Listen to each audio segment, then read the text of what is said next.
Good morning, children. I am Riya Sinha, your SST teacher. First of all, congratulations to you all. Now you all are in class 6, and as you all know, SST is bifurcated in 3 parts. Now you have to study SST into 3 parts, that is history, civics and geography. So today we are going to start our first chapter of history: what, where, how and when. In this chapter we are going to understand the concept of history through these 4 words. As we all know, all the temporal variation or the changes along with the time are the part of history. Here our first topic is what can we know about the past. Like what kinds of clothes do we wear, what kinds of foods we eat, what kinds of houses are there. So all these come under what that we study under history. Like what kinds of food were taken by people of the Harappan civilization, or what kinds of crops were grown by the Egyptian. So all this would come under what? We can also say that those who don't study the past are condemned to repeat it. Let's say if we don't study when and how Britishers invaded India, then it might be possible that we would commit the same mistake again. Now the second important question is where. In history, major question is where all the events took place.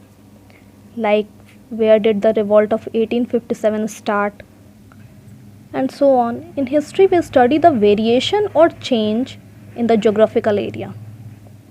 Here our next topic is where did people live.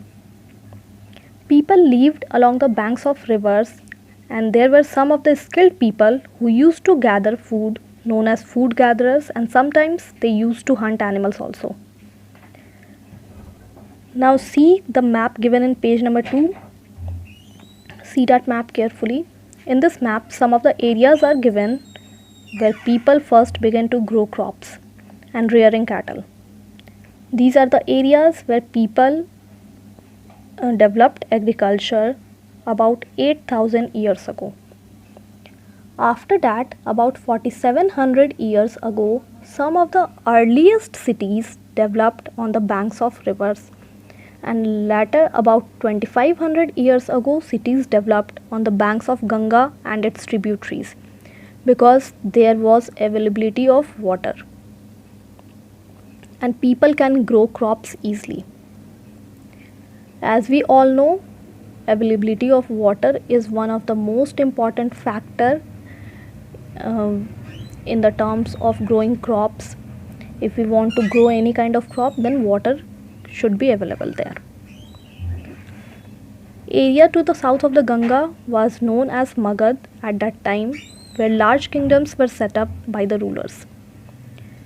So traveling was not so easy like these days, but people used to travel because of some reasons, like in search of livelihood, to escape from natural disasters like flood or droughts, to conquer other lands. Like if they want to conquer another kingdom, then obviously they have to travel from one place to another.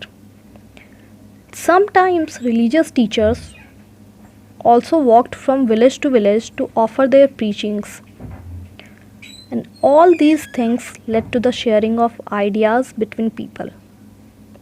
Even in these days also, people used to travel from one place to another, and these movements of people enriched our cultural traditions. Now I hope these topics are clear to you all. Now there is a homework for you all, that you all have to practice the map given in page number 2, and in the next class we will discuss this chapter further. Till then, stay at home and stay safe.